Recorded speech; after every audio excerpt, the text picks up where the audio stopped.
All right. Well, welcome back to the Head and Tails podcast. This week, I'm excited to have on Mike Wahle, who's a retired 11-year NFL veteran, 7 years for my favorite team growing up, the Green Bay Packers, 3 with the Carolina Panthers, 1 season with the Seattle Seahawks before being medically retired from the sport of football. He's also the founder of Unrivaled Systems and Process2Perform, where he also hosts the podcast for Process2Perform. And he spent his career making holes for my favorite player growing up, Ahman Green. And I was watching highlights and other videos that you've been interviewed, watching literally opening up holes for a guy that, I literally wore his number in Pop Warner. So it's a cool milestone for me on the podcast. Excited to have you on. And I'm looking forward to kind of diving into your journey through the mindsets that you've kind of developed and what you're teaching today with Process2Perform. And specifically the 3 dials. But what I kind of want to start off with is like, you played 11 years in the NFL. Like, for me to fathom that is like, I played 10 years total, like starting from flag to when I got hurt. And like, my body couldn't handle that, obviously, because I couldn't play anymore. So I'm just curious, like, yeah, tell me a little bit about your career. What your do you have a key to longevity or what? It's funny. I always told myself if I got a chance, and so I'm one of those kids. Both my parents were teachers when I was younger. My dad ended up going into another business. He owned his own business. It made steel component parts and manufacturing parts. But education was important. But I remember when I must have been in like third grade, and what are you going to be when you grow up? Paper, that everybody writes, and I was like, I'm going to be a pro athlete. And my teacher told me to write something more realistic. And I told my teacher I'll take the grade because like there was never a doubt in my mind. Even when like I got cut in football at high school, I got not cut, but I got benched from. I was a quarterback, a bad quarterback. I got benched at Navy. I went from a tight end. They didn't have a tight end anymore, and went to play wide receiver. And then I got knee braces in my locker, spring ball my freshman year. And I'm like, I guess life's over. I'm a lineman now. It was just one of those things. It's what I always wanted to do, and I told myself if I ever had the chance to make it, and this is kind of old school mentality, I think maybe more than it is this now with self branding and how much money these guys are making. My whole thing was like, I'm going to do whatever I have to do from a routine standpoint, from a preparation standpoint, to be the absolute best version of me for as long as I can. And in my mind, I was lucky I got drafted by Green Bay in 1998. I was only 21 years old. In my mind, I was going to play 15 years. Like there was no question about it because I just felt good. I felt going good and going into that ninth year in Carolina. Um, but unfortunately, I just I did one of these counter gap pulls, hit somebody with my shoulder. My shoulder blew up, and it was just started this trickle of bad surgeries, bad rehabs, and blowing it out again, and having to call it a day. But for me, it was just always about it was so much about being the best version of myself on the football field, like just doing everything I could, just leaving no stone unturned, doing everything I could to be the best version of me, and then just being happy with that, going home, hang out with my wife, hang out with my friends. I didn't let football necessarily. Um, I didn't use it as an identifier. It was a job that I was super passionate about. I wanted to be it my whole life, but there wasn't jerseys and stuff hanging on the walls and everything. We lived our life. I just really, really love the preparation and everything that goes into kind of being an elite level athlete. That's cool. And it's funny you say like jerseys on the wall and stuff like that because that's how I grew up. And Mhm. as we mentioned before we got on this call, like my identity was like 100% football. So when that was taken, I struggled. So is that something that was like kind of ingrained in your family that it was like, yeah, we do this thing called football, but we get after it when we're working, but it's not who we are. Well, I think my parents had the trophy room like everybody else's parents did that were like good high school athletes. They had a trophy room and things were sitting. And my dad was an athlete. He was an all-state guard in high school. He went to Oregon State to play football. So we have a history of playing, but yeah, there was always perspective, I guess is probably the best word to use. We just always had perspective about what was important, what mattered, and how you approach things was probably more important than how it necessarily was going to turn out, and that just defined you more as a man and as a husband, father, etc. So um yeah, I mean, don't get me wrong, like my parents had great tailgaters. My wife threw some great parties during football games, and we really, really loved playing in the NFL. I can't imagine anything more fun to do for somebody with my personality. Like I loved it. I'm so happy I had the opportunity to do it. But again, it does make it easier, I think, with when we get to talk about transitioning out and those different kind of things. There's some you just have a different perspective. Okay. Yeah, that's cool. So we talked about your longevity, and you said a lot of it had to do with kind of just how you approach the game, right? Yeah, Just wanting to get after it every day. So can you explain like what? So explain what process to perform is and what you're working on today, sure. and then specifically what the three dials Yes. are. Yeah, and then I would like to just kind of look at the injuries you suffered, concussions, losing 50 pounds, Oh retiring man. from football, Yeah. all those things through that lens, just so we can kind of connect with the audience that might be going through any of those things. Sure. So I think the first thing is, back in 1998 when I started all the way to when I retired in 2009, medical, concussions, all the talk that we have now about players' health and safety, it was different, and our mindset was different. And I can't tell you how many undiagnosed concussions I had. I can't tell you how many times that the doctor was like, "You need to sit out." I remember I got kicked in the head by Bill Romanowski in a preseason game, and I was loopy. And we didn't, we didn't know back then. And our team doctor, who's a dear, I consider him family to me.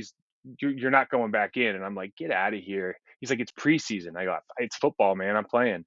And we just didn't. That's right now when I say that out loud, and you imagine in society now, they're like, what's wrong with you? But that's just we didn't think about it. It wasn't one of those. We didn't have long term considerations, and so a lot of the stuff that I do now, it's process to perform. I started running a podcast, but beneath that podcast is I work with aspiring athletes, really at all levels, from professional down to preteen, and I give them the tool set to become elite. And we talked about those three dials that we want to turn, and this really applies, I think, to any competitive industry, but really in sports. For me, it comes down to mindset development, technical mastery, and then making ownership decisions in the best interest of future you. Of course, we can break those down a little bit more, but for me, those are the key components of what it takes to be highly successful in a kind of a very, very competitive field. And they're really an accumulation of all the things that I'd learned and made mistakes on during my career. And then when I came back into football, I retired in 2009. I went out into finance for a while, and I just really missed football. And when I got back in kind of on the other side of the ball, I just started realizing that because of the hours that were allowed to be spent in the sport, because of branding that was so popular, the money that was being thrown around, all the off field opportunities that were being introduced to players that maybe weren't before. The way that people were becoming popular was more on like sound bites and ESPN clips instead of just being really really good at the sport, being kind of what I like to call masters of their craft. And so I really just thought there was a huge value add to be able to give these athletes a tool set that helps them reach their ceiling. So at the highest level, the guys that you see playing on Sundays, they're still not even anywhere near the best version of themselves. And if we can just get those guys to get into the process of becoming that, they're going to have better careers. They're going to be more satisfied, and they're going to make more money, and all of that. I have so many friends that have called me after post career and said, I just wish I would have put more time into it. I wish I would have given it the respect it deserves because it was such a special moment in their life. And then from there, I just started thinking, how young can we start ingraining this tool set into athletes? And I've worked with kids 12, 13 years old, and we work in all different confrontational sports. So my whole thing is, if you're going to enter into confrontation, which means it's me versus you at some level, there's a 1v1 matchup, and it takes it takes time to develop a skill that's specific to that sport. We can break that down into very simple component parts, movement patterns. We can teach that and make you what we like to call a technical master. So there's a process to do all of this, of course, but that's really the impetus for it. Okay. No, that's really cool. So earlier you had alluded to a shoulder injury that Yeah, you suffered in Carolina, and you said that it was kind of a bad rehab, bad surgery, and it was kind of like a yeah, trickle effect. yeah. So can you take us through kind of like the three dials or lack thereof, maybe a few of the hmm dials from that experience that might help an athlete who might be, not taking ownership of their rehab right now during a Yeah. So and that's super interesting. The way that it happened for me was that I had this surgery and I was really riding high. It was kind of the best time of my career, and I just kind of a freak thing. My shoulder popped out. I had my teammate just pull it out in the huddle. We just kind of kept playing, and when it finally was determined, I played a couple more games, and I was really hopped up on. I was taking a lot of painkillers and Toradol shots and everything just to get through the day. And I was not a good version of me. I wasn't a good version of me on the field or off the field. But you do what you can to help the team when you're committed to that team. But when I finally realized, like, I'm really hurt, and I played I think maybe 4 games after that, and realized I was really hurt. My whole thing was, I just want to attack this like a bull and just, let's go have surgery. Let's do it now. Let's go and just start going through the rehab process and getting better. And I wish I would have been more disciplined, taken my time, looked at other opportunities to different kinds of rehab that are maybe going to work better for me, maybe a surgery that might have worked better for me, instead of just diving into it. Not because I don't trust the people that I did the work with, but that's part of being an owner of your career. You talk about athlete entrepreneurs.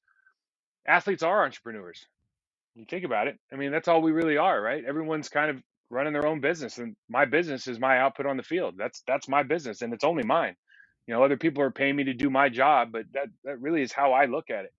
And that's one of the places that I really faltered. And I attacked recovering from that shoulder injury as hard as I could. I 6 weeks out of surgery, I realized I wasn't in a good spot. I wasn't where I needed to be. So I took my family, I moved to the other side of the country and started rehabbing with somebody else.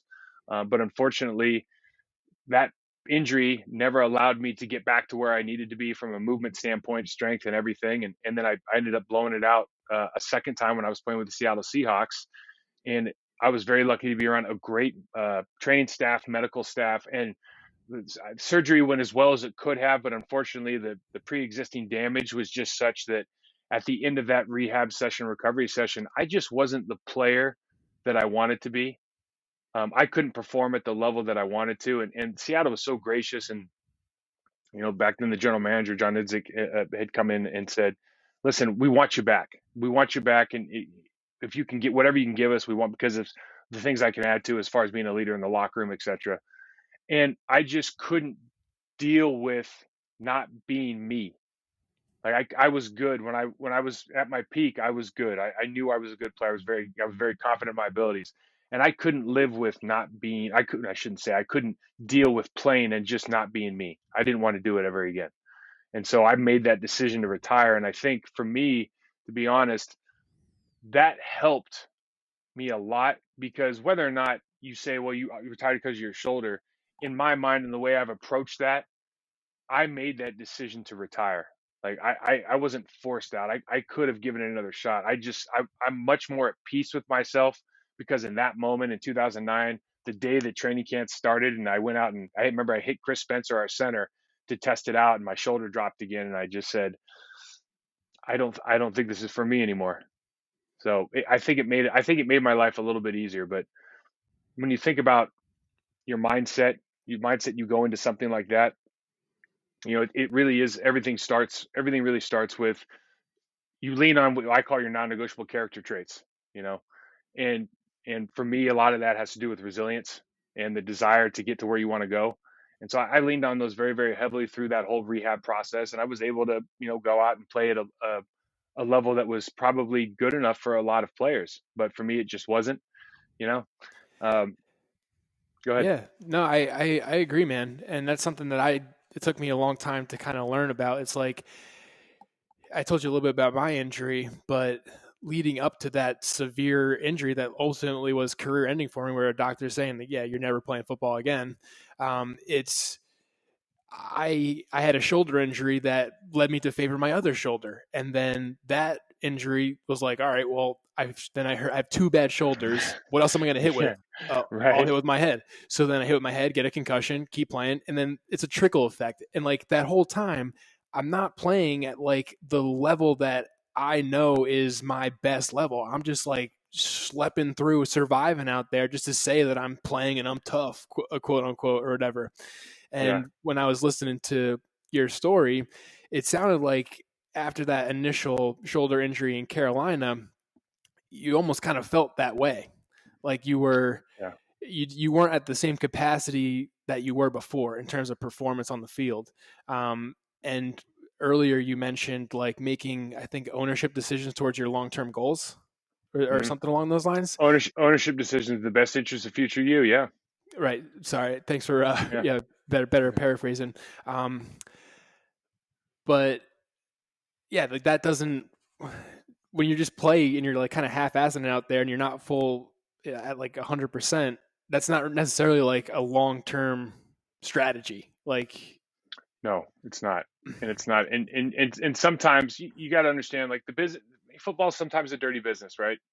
And I'm sure all professional sports are, and they want their best players out there. And at that point, I was one of their best players, right? And so what happens is, instead of getting an MRI, the week after the injury when everything's calmed down, they just, let's put it off another couple of weeks. You can just, you just have a torn labrum and you can play with it and kind of put it on you to, hey, it's just a pain tolerance thing, just a pain tolerance thing. And so you're like, oh, okay, well, these guys write my checks. I play for these, I love playing with these players. I want to do the best I can for this team, and this is who I am as an athlete. I'm going to give it all I can until I can't give it. Um, and again, it just goes back to information is king, and those kind of decisions. If I had better information earlier in that transition, I probably would have made a different decision. But I didn't have that information, and quite frankly, when you're in the middle of that, and if you're in the middle of the season, you're trying to make the playoffs and you're coming up on year 8. I really want to and at the point in your career where you're having some success, and getting recognized for it for the first time, I don't want it to stop. And so you press, and you probably don't ask the questions that you should ask because you're afraid of the answer. right. Yeah, and I think culturally, not that I played in the NFL, but I feel like we played football during similar times, um, Yeah. uh, the same era at least. And yeah, when they come up to you and say, "Oh, it's a pain tolerance thing," well, what is like the underlining meaning of that too, or how you interpret that? Like, oh, There's pain only tolerance, one like way. There's only one way to interpret that. exactly, like, well, I guess I'm pretty soft then, Yeah. or other terms you could use to describe that, Yeah. but yeah, I mean, exactly. It's a different era. But I think while we're on that topic, like, how do you see football when you played versus how it is today? Do you like Oh, how the game is changing? Do you think it's no. changed enough? What do you want I to I see? I miss violence. Honestly, I miss violence, and I Okay. don't say that. I don't say that like, I don't want to see anybody hurt out there, but I miss good old fashioned. I want to hit you as hard as I can because I think the coach for the Chargers said it best this week. He was talking about, why is the run game important? And he was talking about what that does, from a physical presence standpoint to the defense. And because of fantasy football, because of sports betting, because of ESPN highlights and all the money that's going into the quarterback room now, the rules have changed in a manner that it really puts the onus on the defense to not make a mistake that is going to cost them money or a fine or because of a high hit or a hit to the helmet. And so the brand of football has actually played at a more cautious level, which in my estimation is usually creates more injuries and from a volume standpoint. But also for me, the quality of play has gone down a lot, and that's a function of some of the things we talked about before, whether it's time in the building, time spending, perfecting your craft, having the right people in the room to teach you kind of the core fundamentals of the sport at a young age, and the tool set that we talk about now. So I like watching the sport. I really enjoy it. I have specific players that I love following, and there's some really phenomenal athletes in the game. But it's like every generation changes, and especially now with all the rule changes they've made, it's very difficult to start even comparing kind of what happened 20 years ago, 30 years ago, 40 years ago to what's happening now. They were talking about this morning with Joe Burrow. Like, he could break every record in the record book, but the records are different now. So Right. it's a completely different game to me. I miss some of the just good old fashioned, I'm going to knock you over the pile. Don't stand around the pile. I'm going to hit you. I want to drive you. The physical stuff that was involved with linemen, I just really appreciate that part of the sport. I think it's what helped me differentiate myself. So I definitely miss it. Yeah, no, and I like getting that perspective because from someone myself who like literally almost died playing football, I would Yeah. never not play football again. Like if I could go back, it wouldn't be like don't play football. I think I embraced a little too much of a caveman approach. Like instead of trying to go out of bounds or Hmm. trying to run away from people, I would like seek contact and just trying to run people over. And I personally think that's probably why my career ended shorter than I wanted it to. Um, but it is interesting that you say that because yeah, I think on the specifically on the defensive side, yeah, they're probably a little cautious as to how they're going to approach each tackle, because they don't want to get a penalty that could potentially alter the game. Um, but I do feel like I've been seeing tackles on defense that are like perfect form tackles, right? Like in the stomach area. And like there's some Mhm. hard hits. Like I think I saw a hit on like Gronk a couple weeks ago where he like went out of the game for a rib Busted his injury. ribs. Yeah. Yeah, but like it was a clean tackle. It was like a picture perfect tackle with a guy coming across the middle. That was like, honestly, 3 or 4 years ago, that probably would be like Gronk getting depleted, helmet falling off, like, getting his face pounded in. Mhm. So like you win some, you lose some. Like either it's your rib or your Well, head. But there's a performance aspect to teaching technique in the right way, and I think we miss that sometimes. Like there's a tremendous amount of bad tackling in the NFL, for example. But if you learn to shoulder tackle and you understand the performance benefits of like striking same foot, same shoulder, wrapping somebody up, squeezing with your, if you understand the performance benefits of all this, you're actually going to have those really, really super clean hits that are highlight hits. But you know, I know he busted his ribs, but generally they're not up at the head. You're not busting somebody's knee, and you can just have these really, really clean plays. And again, there's this deal where we do this a lot in sports. We make these statements about safety, or we're taking this ability away from these players, but we're also not doing a great job of coaching them on what I would just call these technical fundamentals of the sport, like blocking and tackling, like we used to. And so, because you have to adjust for the rule, right? So, what does the rule call for? Well, I can only hit in this window, or so on and so forth. I can't hit with my head. Well, actually, the shoulder's a better thing to tackle with anyway. The performance benefits are that I can actually grab you now, where if I give you that extra 8 inches with my forehead, I can't. right. So we just have to be able to make those adjustments, and you see those adjustments, and you just describe one. But I think that process is happening. Um, it is happening. It's just not happening as fast as maybe we would like.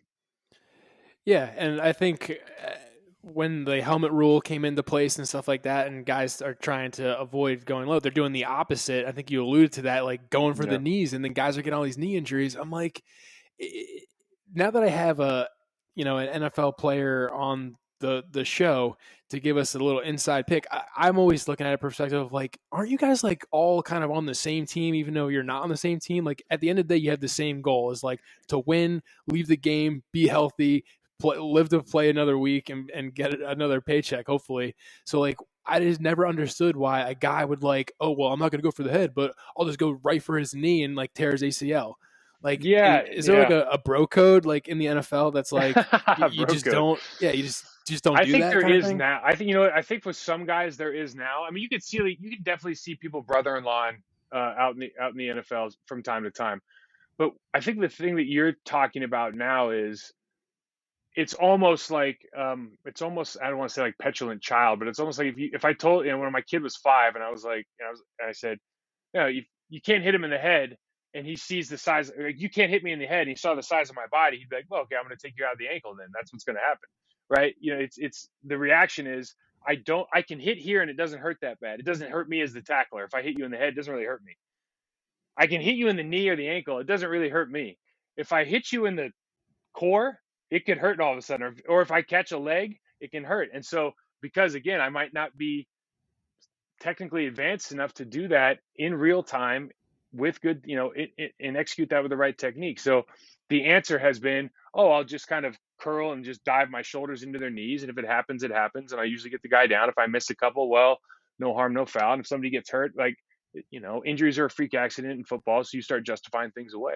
Right, and it's also your job on the line. So like missing a Yeah. tackle versus hurdling Or me or something, or I don't know. what's the best what is it, the best ability is availability. Like if I get hurt trying to tackle you because I took one in the face from like your knee, it's probably something they don't want to do. It's people make business decisions every single day in every single walk of life, and they make business decisions in sports as well, especially in football.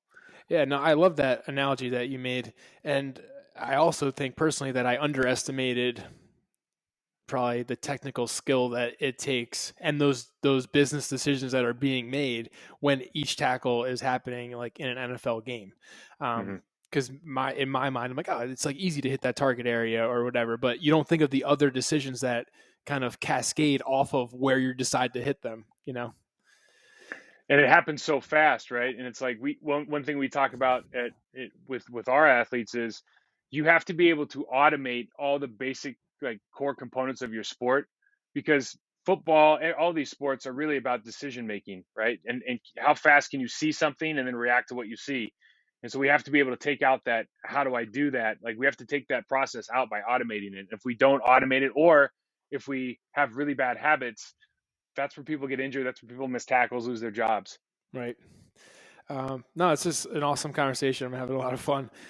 So take us through retirement. So the day that you Yeah. decided to retire, what was that like? And then, did you struggle? I know you said you never really had your identity fully in football, but what was it like a what next scenario or? I had, because I had been rehabbing for 4 or 5 months before I actually retired. I had some idea that I was preparing myself the whole time, like, man, this might not work. In the back of your head, just being honest with yourself. Um, and so when I retired, we packed up and we went back home. And I had some ideas of things I wanted to do. I was always interested in getting into finance. I had met somebody in North Carolina that I was kind of interested in working with. So I immediately went in and started getting my series licenses, and just like jumped into something almost because you're always like when you're an athlete, and people don't understand how really important this is and productive it is. Being on a routine is like one of the most productive and healthy things that we can do as humans, because it helps us be present all the time in the moment that we're in. And that's a really, really, that's a gift. Like that's a really hard thing to do for a lot of people. And so my thing was, how do I just kind of maintain a routine lifestyle, but now I'm going to be home more, be around the kids more, and et cetera, et cetera, try to find a new career. And trying to juggle all that, I think is difficult, but also somewhat exciting. But for me, it was really about, and I didn't know this, like I'm not doing this consciously, but I just, now that I look back, I go, I was really just trying to figure out how do I stay on a routine for the most of my day so that I can enjoy the things that I want to enjoy and then put in the work that I want to put in. And that's, I think that's what got me, especially for the first couple of years, is just having a plan to go after, having some goals to set, like with those series tests. And I went and got my CSCS so I could be a certified strength and conditioning specialist. And just things that I was always interested in, but football took up a little bit too much time. I just started working on those. And then, life just starts happening before you know it. Yeah, and just you kind of listening to that process or the thought process for you, I'm looking through your three dials, and there's mindset involved, there's Mm. technical mastery, you're just gaining skills in different areas where it was finance and where it was the CSCS and strength and Mm. conditioning, and then the lifestyle aspect of it that's going to go towards your future goals. It's that routine, and I think people take for granted. Like when you're in school your whole life, you have a routine set for you every single day. And when you Yeah. said that it helps you be more present in the moment, I never honestly ever thought about that ever, how like a routine makes you more present in the moment. But when I Mm. think back to times where I had definitive routines, yeah, like I was pretty present, especially when I had a goal that I was trying to go towards. Yeah. So that's really cool. I think what's crazy is for athletes that are transitioning out of sport is, and it doesn't really matter. Like the best thing about sports to me is no matter what level you play at, like that's the place to be. If you play D3 basketball, that's the place to be on Thursday night, man. It's great. It's, there's no, the hierarchy is kind of almost external, right? Like if you're good enough to play D2, great. If you're good enough to play pro, great. It doesn't really matter. Wherever you're playing, that competition is real and you enjoy that, and those are the experiences you're going to have. But when you're done playing sports, I think the hardest thing for an athlete, or with a lot of my friends, is you are no longer, or your time is no longer the priority, right? Especially if you have like a family and you're a little bit old. At that point I had 2 kids, and you realize like, oh, I don't have to go to work this morning, so I got to watch the kids now because my wife's going to go do something. Or you start like sharing other people's schedules, where I think in football, especially during the season, it's 7 days a week, and you're pretty slotted out. So your routine is, your schedule, it takes priority and precedent in the house, because that's what's going on. But as soon as you get out, life changes a little bit. So do you think athletes kind of get derailed by that a little bit? I think, yeah, I really do, because look, to be a really good athlete, a lot of psychologists will tell you, like, there's a little bit of narcissism involved in their personality, right?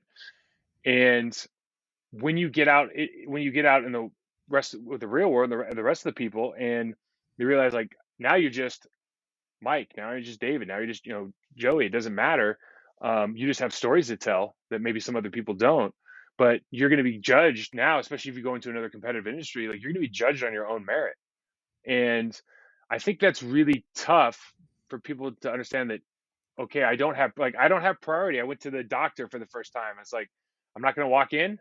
No, you got to wait in the waiting room like everybody else. Like what? Those it's those little things, and those happen at the highest level. But even you just take that routine, and all of a sudden you're working at a desk job from 9 to 5 or something for the first time, and it's like, man, when am I going to the gym or when's feel? I don't have all these things I have to do. I have to be here now, and I'm gonna leave when my boss wants me to leave. I'm gonna take lunch when everybody else is taking lunch. Like these are the things that change in your life, and you just realize you just I think a lot of athletes want to be entrepreneurs because they don't like being a cog in the wheel, Right. you know? Yeah, I'm kind of there too. So yeah, can you tell me a little bit about, like you said you looked into finance, but I'm guessing you're not doing that anymore, or? No, I stopped doing. I was in there for a couple of years, and we got into some hedge fund trading, and we built out a small like a mortgage loan origination company through that same service. And it was really funny. Joe Philbin, who was one of the assistant line coaches and the coordinator, or the line coach, then coordinator for the Packers when they won the Super Bowl, he took the job in Miami. And I had some friends go down there the month before, or excuse me, the year before for about a month or 2 weeks during training camp. And they're like, "Dude, you gotta go check it out. Like, you miss it, right? You just miss being around it." And I went down there, and I had such a good time that I just called my wife up and I was like, I think I want to get back into sports in some capacity. I just miss this. It's just so much fun, and um, I really get a kick out of. And I didn't. You kind of want to leave sports because you want to build that other identity. A lot of people feel that way, but I really get a kick out of helping athletes that are committed to their cause. I want to help them be the best version of themselves because there's so many roadblocks and there's so many things that I stumbled on that just are really not necessary, right? That you can just kind of help people through or give people a tool to deal with. And so, yeah, I decided to get back. I worked in Miami for 4 years in that building, learned a lot as far as how that structure works, what some of the pitfalls are, and that kind of rolled into what I do now, which is just work directly with athletes. Again, like we talked about before, mindset, technical ownership, and development ownership and technical mastery, because there's a huge opportunity. I saw the huge opportunity there. And then obviously as my kids were growing up, there's just a lot of things that are different now in this generation that, if we backfill some of that information and that tool set, we can find a lot more success. Yeah, no, 100%. When you did the finance, was that like an entrepreneurial endeavor? Like, were you? Hey, Mike, can you remeasure for the wood and carpet? Okay. I'm so sorry to interrupt. Yeah, that's okay. Sorry. Yeah, this is the part we'll edit out. Yeah, it's all good. Yeah, I forgot to mention that the reason why you're in the closet is because there's construction going on downstairs. So for the sake of sound quality, no, it's all good, dude. I apologize. It's unbelievable. And that's actually plays into what all we're talking about. I had no idea until yesterday morning. Like, oh, they're gonna have a jackhammer in the room tomorrow. Oh, okay, good. Perfect. but sorry. Say your question again. Yeah. So I was asking. So when you were going down the finance route, was that an entrepreneurial endeavor, in that you were kind of creating your own kind of financial firm? No. So I started working. I started working with a guy that I met in North Carolina, and working at his company, a small company, 35 clients, 100 million plus under management. Not a big company at all, but stuff that was really interesting to me. A lot of math involved. And then I went out. I went to London Business School because I was getting a lot of conversations because I was an athlete, but they always wanted to talk about athletics and they didn't want to talk about finance. So it was one of those things. I felt like it might be a good idea for me to tick that box in order for people to take me more seriously as kind of a financier, right? And then obviously when you're over there, there's a ton of options open to you, being an American living in the city of London, and that was a eye opening. And again, I came back, and at this point was kind of where I needed to make a decision if this was going to be a career. I'd been doing it for about 4 years, and this is what I was going to do the rest of my life. Or there's this just nagging thing about, man, I just really like putting a t-shirt on and working with athletes, and is there a way for me to do that makes sense for what our family dynamics are, and what we want to get out of raising kids, and being a husband and wife and everything. So, how did you make that first step to making Process2Perform a business? I think a friend of mine told me one day when we were sitting in Miami that he just looked at me with a smile on his face and he said, "I think you're unemployable." And he was saying that I just, like I said before, I just don't really like being a cog in the wheel. It makes me uncomfortable, and I realize that's asinine considering I've played left guard, which is exactly what you are. But again, I kind of look at it now. We're all just really entrepreneurs of our own bodies and our own kind of the output we put on the field. And I didn't look at it that way in a verbal. I didn't verbalize that when I was playing, but I would say now that's exactly how I treated myself. And so I wanted to do something, one, that I could use the skill set that I was most passionate about. I think I had the most to offer. And then two, being with Miami and seeing the quality of knowledge transfer that was actually happening at the NFL level now, and seeing where these guys were getting out of like their college coaches, even down to high school, how far behind I thought they were in a lot of the areas that I found as a professional athlete that had some success, I found were so important, and kind of our creed and commitment to being the best version of us, that I just thought, man, if I can devise a system that gives people that process, that gives people the opportunity to develop their own tool set and take ownership of their careers, even at an earlier age in the professional level, we might be really onto something. It might be something that can really, help me kind of stay engaged with sports and benefit the youth and the next generation. Yeah, it's interesting you say that because I feel like people always talk about like the evolution of sports and the evolution of the games, and you've got kids training uh, Hmm. with their baseball batting coach from the time Hmm. they're 4 years old.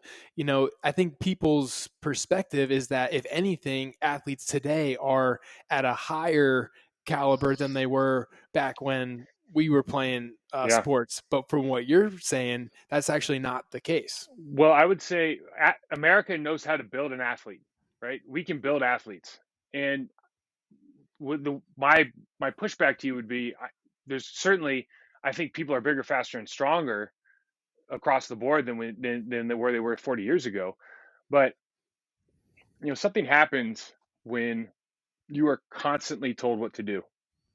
Something happens when you don't ask, when you have access to information on your phone, and you don't have to go out and I have a question, so I have to go out and find somebody and learn something, or I have that curiosity to go pick up a book and read it, or I want to get my hands dirty and do it myself. There's a curiosity that comes with that we don't necessarily have in droves now. And with that curiosity and the desire to be really good at something, well, that's how you take ownership of your career, right? And so what I see a lot now in kids of all ages is they can look great, they can do some things very well, but when things are struggling, when situations are bad, do they have a way to identify, assess, and correct what I like to call their areas of opportunity? Like, can they self-correct? Do they need somebody to always tell them what to do? Right? Like, if you take them off that structure, are they professionals at any level, right? At any competitive level, let's call it. And then the other thing is, like, we pour so much money into sports now. I mean, my youth sports bill is pretty high too. I got two kids playing sports. I mean, I thought soccer was going to be like this sport that I put my kids in because everybody can play soccer, but then you realize that club soccer is not that way at all. It's actually just like every other sport. You got to pay to play. Um, but with coaches, I mean, how many experts are there online now? It's absolutely absurd, right? And most of them are putting together either programs that are not very good, or they're cookie cutter and they don't address your specific needs, right? So again, all of this leads me to saying, like, when I wanted to get good at something, I'd go figure out how to do it, or I'd go ask somebody, and then I'd go figure out how to do it. That was hands-on experiences, right? You ask questions. You just go find, if I needed a technical coach, I'd go find one. If I needed an ART guy, you'd read about ART and you go find that. You go find these people and you have those experiences and you start building up your own career, right? And now you own every process of it. And when you have that, there's a lot of confidence that comes from knowing that your preparation is putting you in a position to be successful, right? Like, what's the one thing do you think that is important to an athlete? Like, what are we all here doing? Like, what's the purpose of training, of lifting weights? Like, what is that? What do you think we're doing that for? Like, if there was one word, what would you use? To me, it'd be like performing on the field. Like, Yeah, it is. So I would use the word, confidence. okay, I would yep, say the crux of a successful athlete is ultimately confidence and how we develop that confidence, right? yep. And so the manner of which we go about that and understand that there's confidence in your preparation, like that's the only kind of confidence somebody else can take away from you. So that's what we try to preach here. Yeah, and I think the curiosity aspect of what you're talking about is also interesting to me because it's almost like without curiosity, you really can never take ownership because then you're only going to be getting like spoon fed whatever that expert who's in front of you is saying, whether they know what they're Mm, talking about or they don't. And it might be the exactly. best for you or it might be the worst thing for you. But if you aren't curious to look into it yourself, how are you ever going to know if it's actually the best thing for you and what your long term goals are? Yeah, I couldn't agree more. And again, it goes back to like, just because they're top 10 on Google search doesn't mean they're the best guy for you, right? Yeah. Um, and I think there's opportunities everywhere, right? Some people see that as a great system. I saw it as a broken system. So that's where we're at. Right. Well, as we wrap up the conversation here, I kind of want to go back to the retirement from football. And I know you recently became an ambassador for the Hall of Fame Behavioral Health. Yeah. So, can you tell me a little bit about like what made you want to become an ambassador, and how does that kind of play into what you're doing with Process to Perform? Well, I think probably the main reason is that I have friends, retired players. My wife is on, like Facebook groups with wives of retired players, and a lot of guys struggle, and they really struggle with. There's a statistic, and I don't remember the number, but there's 80 or 90% of guys out of the NFL for 3 years are either dead, divorced, or broke. I mean, it's like it used to be a really, really high number. They used to throw that out every time we were with the NFLPA meetings, every annual meetings, excuse me. And anytime you see an opportunity just by becoming an ambassador, and obviously, like I work a lot on mindset and the approach to the game and all those things, and how you treat yourself off the field and all those with my business, anyways. But the opportunity to let somebody know that if you are suffering and you just happen to be a friend of mine, or my name is familiar to you, you remember me from playing in Green Bay, playing in Carolina, and you feel comfortable reaching out to me, maybe then calling that hotline, and we can just have that conversation and see if it's right for you. To me, that's just something that's a kind of a no-brainer, and I think they're doing great work over there. At the Hall of Fame Behavioral Health, that whole platform. Lisa, who's running it, is doing a wonderful job, and they have some pretty lofty ambitions, to be able to cover a lot of people, and they have a heart program that will provide care for athletes and their families as need be. And so I just think it's a great platform, and I'm really proud to be part of it. Yeah, that's really cool. You're kind of paying it forward. And I love the aspect that you said, like the way you thought about it is that if they just saw your face, you're a familiar face, you're like, oh, I remember playing with Mike. I really like Mike. I'd be comfortable enough to call so I could talk to Mike if he's someone that I would talk to. I think that's a great reason. I also forgot to ask about like how you lost 50 pounds after retirement. And I talk about Yeah. that because honestly, offensive linemen after retirement are some of the most jacked people I've ever seen in my entire life. For those that actually do lose the weight, just they have I've never seen people with just more muscle mass, and they're like Greek gods once they lose all that fat. It's crazy. Yeah, what's nuts is like, usually, so everybody hovers around 300 pounds, and I'd say all my friends have either gone up or down 50. So they're either 360, 350, or they're 250, 240. And for me, because of my shoulder, I actually walk around a lot smaller than I'd like to. I was really, really into weight. I would talk about preparation. I was really into weightlifting. I loved being strong. I did World's Strongest Man competition. I mean, I loved all of it. And so I would love to walk around at 265, but my shoulder just won't allow for it. And when I realized I was done, because I was already into that side of the strength conditioning side of the sport, I already had a nutrition plan and kind of a weight loss plan that I was going to go through. And it was funny that I just felt really, really good about myself. And I remember I weighed myself, I was 265, and I wanted to kind of live there for a year and just see how that felt. And I remember I got on the scale again. I was like 245. Like I had a tapeworm or something. Yeah. I mean, it just dropped, the bottom dropped right through. And I actually had to like power eat to get like stabilized again. Cause I think I got down to like 230, maybe 230 pounds, which wasn't a good look, being bald and real pale and everything. It was a tough look for me. So I tried to put on a couple more pounds. That's too funny. Um, I know one of the best football games I've ever been to was an Army Navy game. And I know Yeah. you played football at Navy. So I guess before we kind of sign off here, what was it like playing in an Army Navy game?